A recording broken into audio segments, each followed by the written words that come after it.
Faso, chez le président du Faso, cet après-midi au palais de Kosiam, les échanges ont porté sur les conclusions du 6e congrès de l'association des municipalités du Burkina. Le chef de l'État a promu aux élus locaux l'accompagnement de l'État pour la réussite de leur mission. L'actualité politique au Burkina Faso est marquée par cette crise au sein du Parti pour la Renaissance Parent. Selon son fondateur, le parent connaît actuellement des difficultés dues à une mauvaise gestion dont Laurent Bado attribue la responsabilité à l'actuel président du parent, Tahirou Badi. Dans cette édition, nous irons à Bobo-Dioulasso où les populations riveraines de Sitaraï accusent la société ferroviaire d'être à l'origine des inondations qu'elles connaissent actuellement. La direction de Sitaraï, elle, refuse toute responsabilité face à cette situation. Bonsoir à toutes et à tous et merci de suivre ce journal. Cela dit, les maires du Burkina Faso ont été reçus cet après-midi par le président du Faso. À l'ordre du jour de cette rencontre, les conclusions du 6e congrès de l'Association des municipalités du Burkina. Un congrès qui s'est achevé aujourd'hui même dans la capitale burkinabé. Le chef de l'État a prodigué des conseils aux élus locaux et les a rassurés de l'engagement de l'État à les accompagner. On fait le point des échanges avec Salif Belem et Nyarkiteda.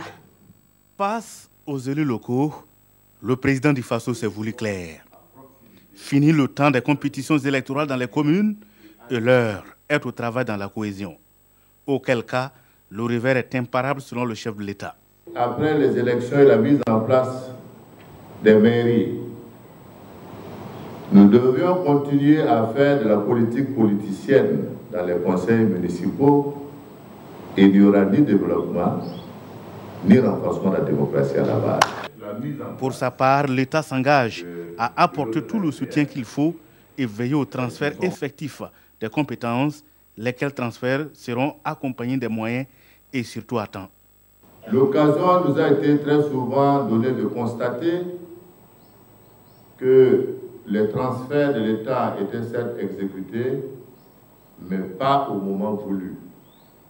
Et généralement, c'est des transferts qui arrivent vers la fin de l'année et qui ne permettent pas une exécution judicieuse du budget donc des communes.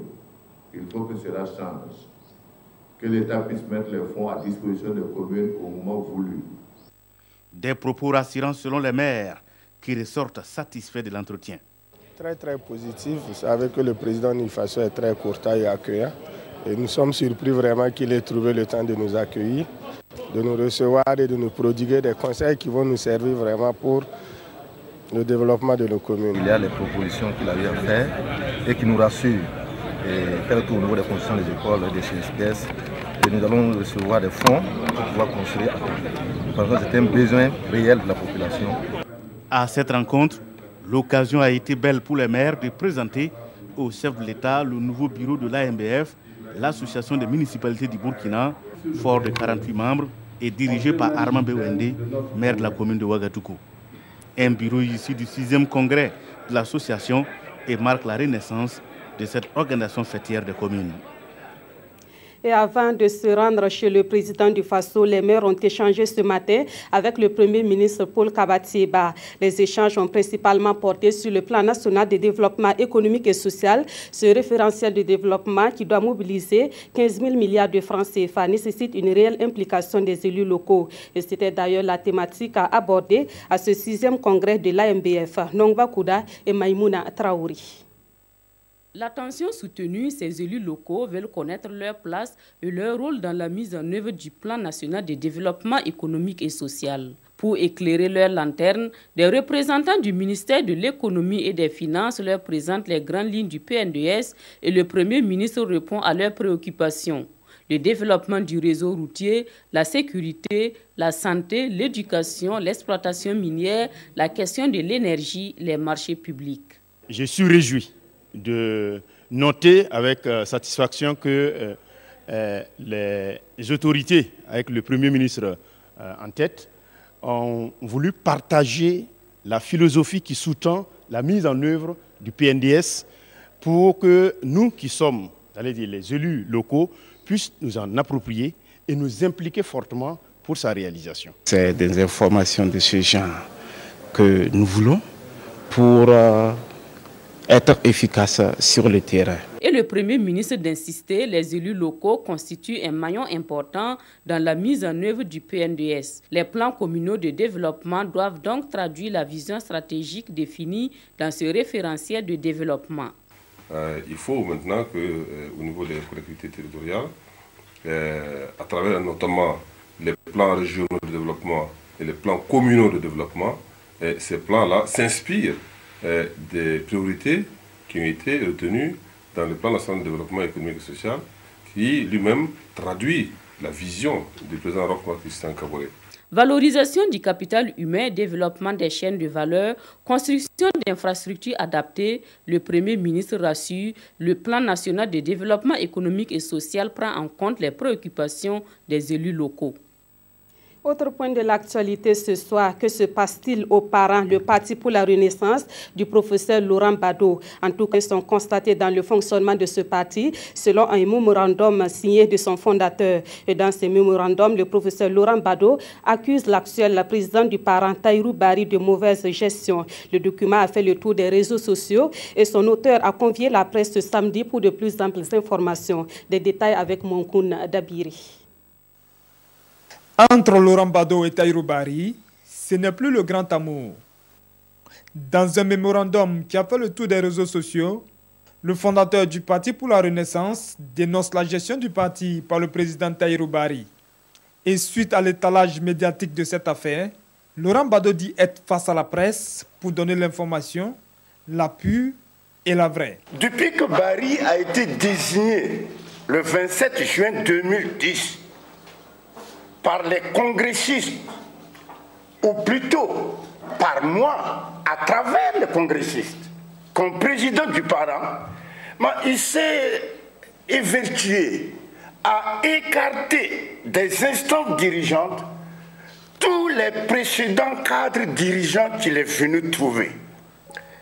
Eh bien, la suite a démontré que Barry entendait asseoir un parent à lui sur les cendres du parent que j'ai créé. C'est ma tête à moi maintenant que Barry voulait. Et si vous relisez mon mémorandum, vous le verrez. Par exemple, en ne donnant pas un sou pour les campagnes dernières là, dans la capitale, le centre. Le fondateur du parent confie être à l'origine de l'arrivée de Tahirou Barry à la tête du parti. Mais au fil du temps, l'élève a semblé prendre le dessus. Le ne le supporte plus. Mais M. Barry ne vient jamais me rendre compte. Il prend ses décisions, ça me tombe seulement à l'oreille, comme tout le monde. Ah tiens, le parent a une femme comme député, le parent a un monsieur comme ministre. Je ne suis pas au courant, c'est Barry qui les a désignés, ça même sans référer de mon avis au fondateur. Et face à la crise qui secoue le parti, le fondateur veut reprendre les choses en main pour, dit-il, remettre de l'ordre dans la maison. Le mal étant fait, il faut arriver à réagir. Il faut que nous arrivions à faire face à ce qui est arrivé. Quand ce qui me concerne, je ne fais pas d'exclusion. Mais sinon, moi, Barry, je lui demande tout simplement de reconnaître, c'est vrai qu'il a exagéré. Pour sa part, Laurent Badot dit être prêt à pardonner au président Tahirou Barry pourvu qu'il s'excuse. Le fondateur du parent compte réunir les anciens du parti dans les jours à venir pour des solutions appropriées à la gestion de la crise. Mettons à présent le cap sur Bobo Dioulasso pour parler des espaces appelés couramment grains d'été. La ville est réputée pour ces endroits très souvent source de critiques. On y voit souvent une manifestation de la paresse et du chômage, mais pour les jeunes qui les fréquentent, les grains d'été constituent surtout des lieux de débats utiles. On les entend dans ce dossier signé Hassan Gourabou et Moumouni Barou. Communément appelés grains à Bobo Dioulasso, ces groupes de jeunes sont généralement constitués d'amis de même génération des voisins de cour. Dans ces grains, les débats sont souvent menés autour d'un verre de thé, notamment sur des questions d'actualité et d'emploi. Non, on ne peut pas dire ici c'est un grain d'une manière donc, où les vagabonds viennent s'asseoir ou fumer les tabacs et prendre des comprimés et qu'on sort là, non. Nous tous qui sommes ici, nous tous nous travaillons. Bon, selon un manque de travail aussi, donc souvent on est obligé, après les petits boulots qu'on fait, travaux manuels, on vient se mettre ici ensemble, on prend le thé, on cause ensemble, on échange des idées sur des projets, de ce qu'on veut faire pour demain. Souvent, il y a d'autres qui disent que non, et les Boulais aiment prendre du thé, qu'ils ne travaillent pas, mais non, on travaille. Surtout, souvent, c'est autour du thé qu'on s'informe, on se donne des informations. Botafogo, un grain situé à Akarville, on y rencontre toutes les catégories socio-professionnelles ainsi que des jeunes à la recherche de l'emploi. Il y a le débat politique qui est incontournable. Et bon, on se donne les idées par rapport au travail de tout un chacun. Chacun donne sa position par rapport à ce qu'il sait faire. Voilà. Je sais qu'il y a des pays aujourd'hui, pour avoir quelqu'un pour échanger, avec qui échanger, c'est un problème. Mais nous, on n'a pas ça à bout. Senanema, étudiant de son état, lui préfère intégrer ces grains de thé, considérés aujourd'hui comme des plateformes d'échange. C'est une deuxième école, en fait, pour échanger les idées et prendre quelque chose des autres et donner quelque chose aussi. C'est quand même nécessaire. Donc, les vacances, nous, on n'a pas pu voyager.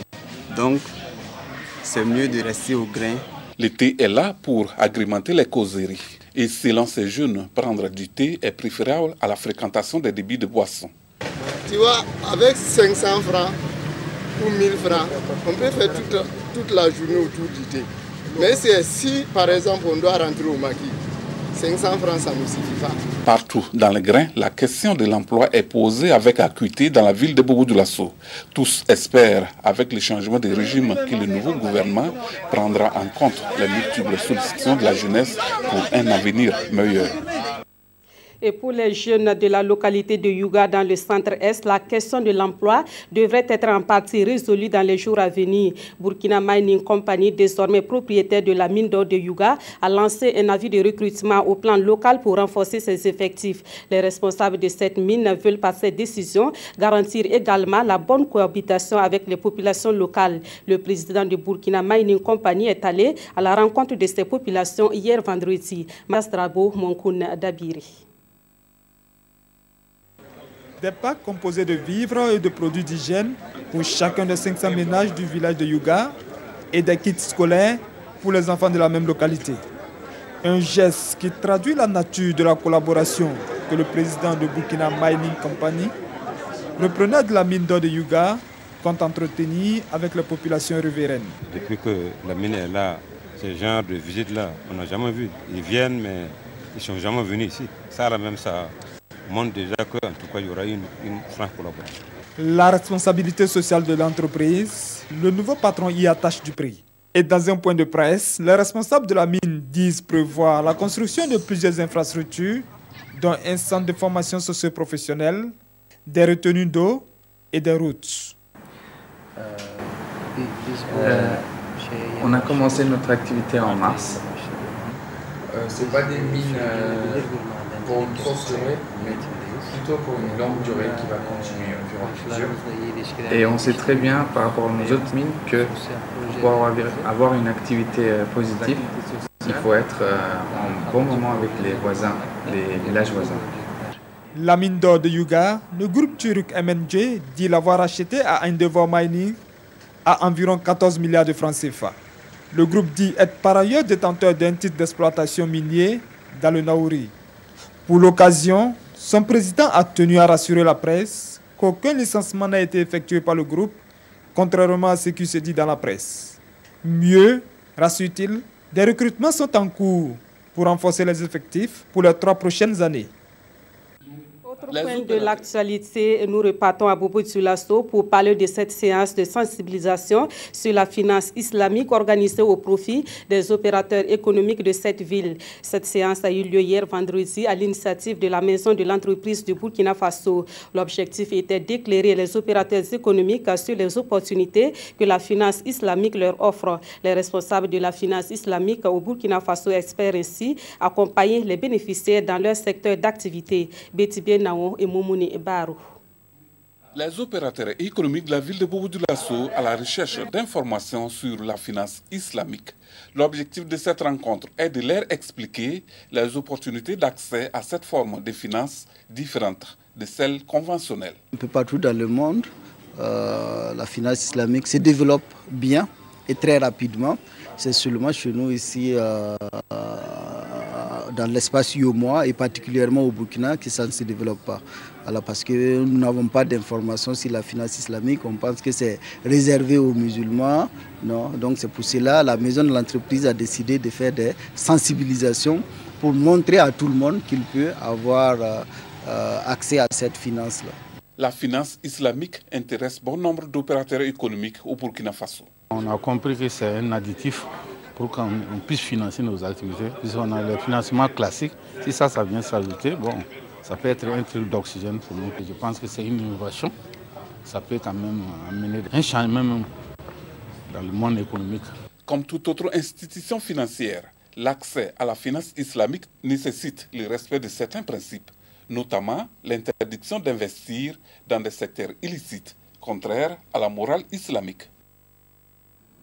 5500 musulmans du Burkina Faso vont effectuer le pèlerinage à la Mecque cette année. Les vols à destination de Médine sont prévus du 31 août au 5 septembre prochain. Le comité de suivi du pèlerinage à la Mecque a donné ces informations au cours d'une conférence de presse ce matin à Ouagadougou. On apprend aussi que l'organisation de ce pèlerinage a connu des difficultés liées aux événements douloureux que le Burkina a connus en 2015. Des précisions avec Moussa Ouedraogo et Yolande Lompo. 5500, c'est le quota national des pèlerins qui effectueront le Hajj 2016.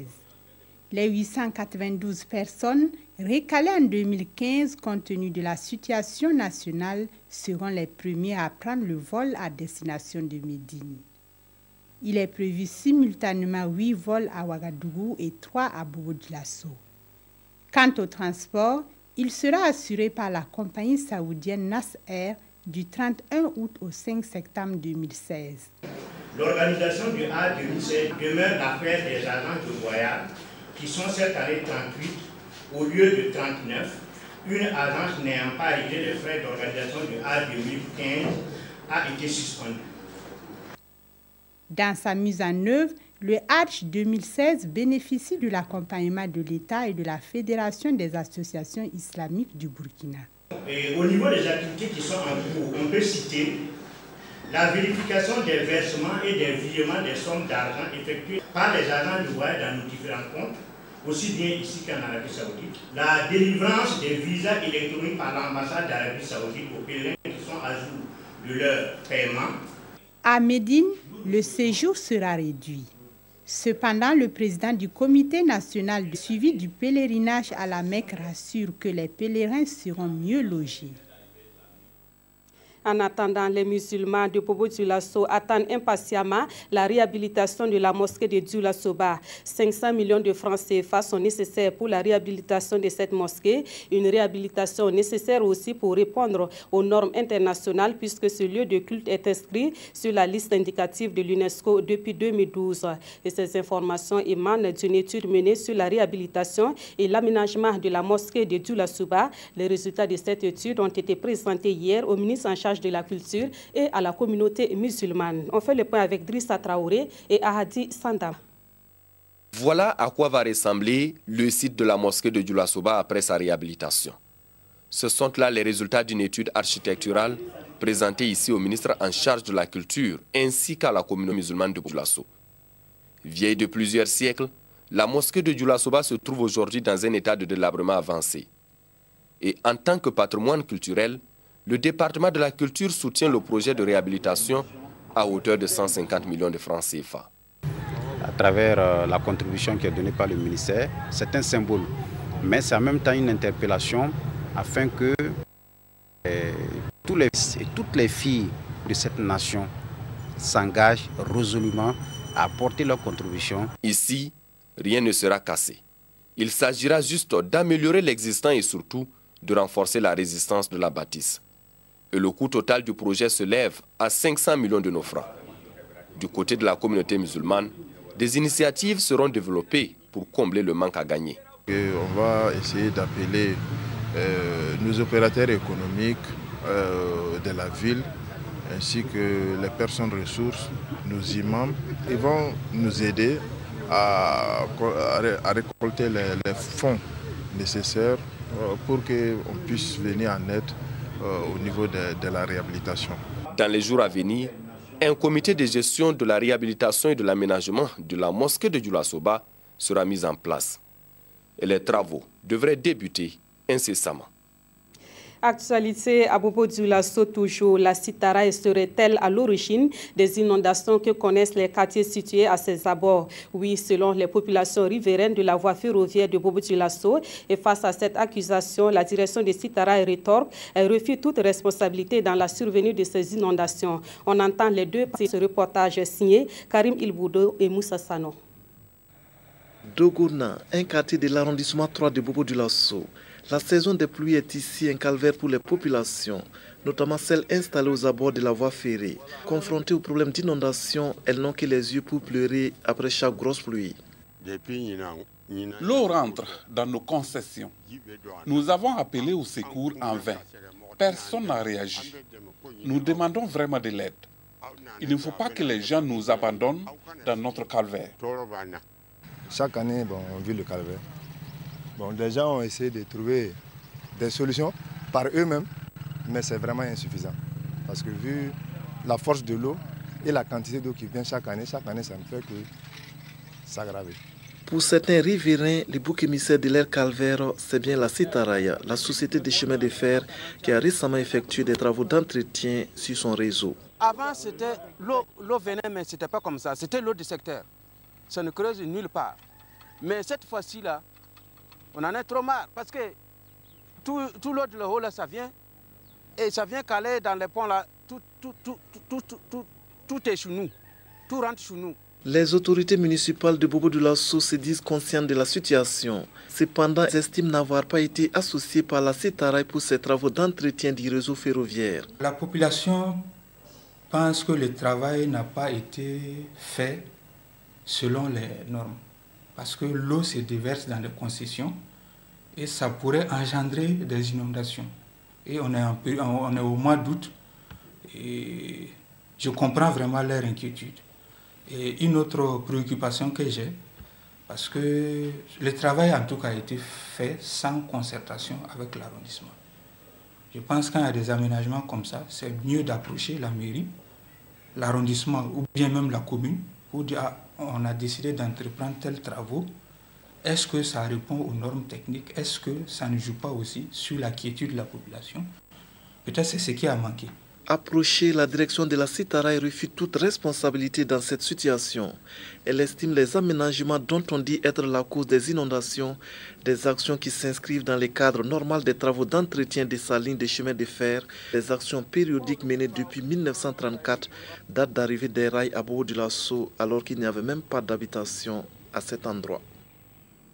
Retour à Ouagadougou où hier vendredi, les Ivoiriens vivant au Burkina Faso ont célébré la fête de l'indépendance de leur pays. Une célébration en différé puisque l'anniversaire de l'indépendance de la Côte d'Ivoire est célébré le 7 août de chaque année. Et pour cette année, les Ivoiriens du Burkina ont placé cette fête sous les signes de la renaissance et de la redynamisation des relations entre la Côte d'Ivoire et le Burkina. On voit cela avec Césaire Carrefour, Fanta Kando et Draman Guéné.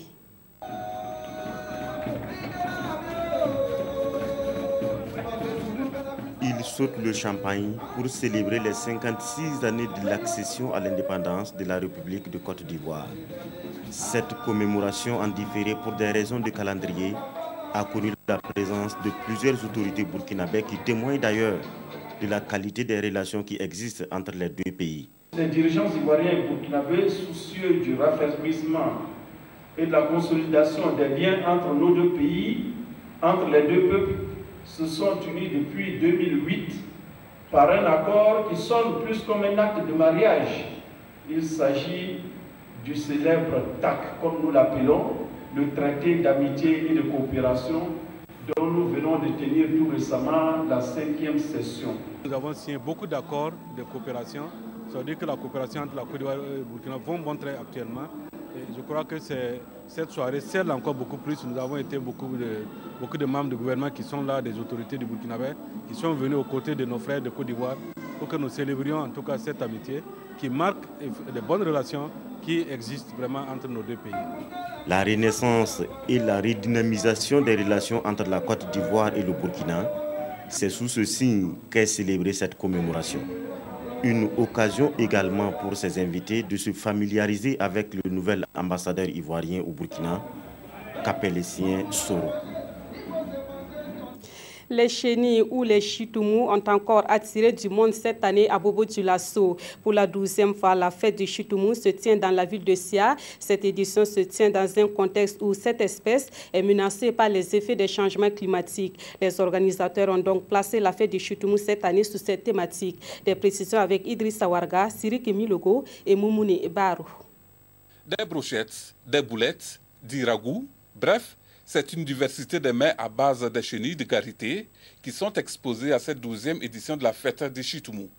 Une fête initiée non seulement pour montrer au public les possibilités de transformation des chenilles, mais aussi pour écouler les productions. La particularité de la 12e édition, c'est la présence de l'INERA, l'Institut de recherche de Farakoba, qui est arrivé à maîtriser le cycle d'élevage des chenilles de karité. Vous savez que les chenilles ne sortent qu'à la saison des pluies. Donc si l'INERA est arrivé à maîtriser le cycle de reproduction, ça veut dire que n'importe qui pourra aujourd'hui élever les chenilles, ce qui va nous permettre aujourd'hui de disposer des chenilles frais, même si ce n'est pas la période de la pluie. L'édition 2016 de la fête des chenilles met en exergue la problématique du changement climatique. C'est donc sous le thème les chitoumous et changement climatique que les acteurs ont placé cette fête qui, en 12 années d'existence, suscite de l'engouement. Le chitoumou, en plus de sa valeur culturelle et nutritionnelle, offre aujourd'hui d'énormes opportunités économiques pour les femmes de la localité. Et en ce sens qu'il permet à ces femmes-là d'augmenter, de diversifier leurs revenus. Et ce qui est toute chose qui concourt à lutter contre la malnutrition et la pauvreté. Pour les éditions à venir, les organisateurs comptent donner une envergure nationale à cet événement culturel des Hauts-Bassins. Rendez-vous en 2017 pour la 13e édition.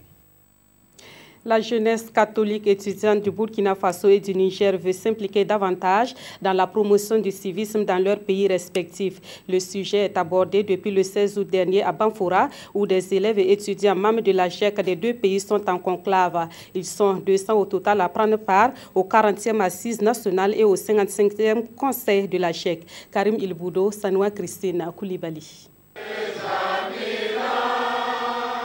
L'hymne national, ici entonné en chœur d'entrée de jeu, donne le temps à ces 40e assises nationales, couplées du 55e conseil de la JEC, la jeunesse étudiante catholique.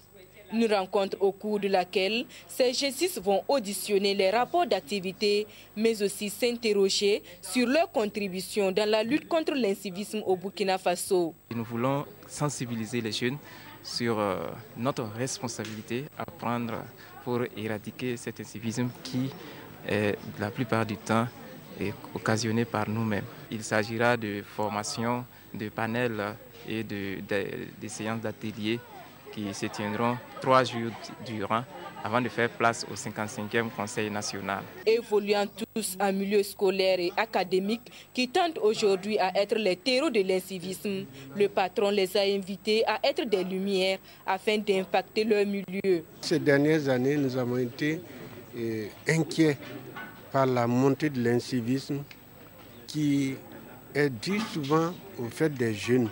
Alors nous espérons que par la formation qu'ils vont recevoir, par les conseils qu'ils vont mettre dans leur vie, ils pourront témoigner et amener à un changement.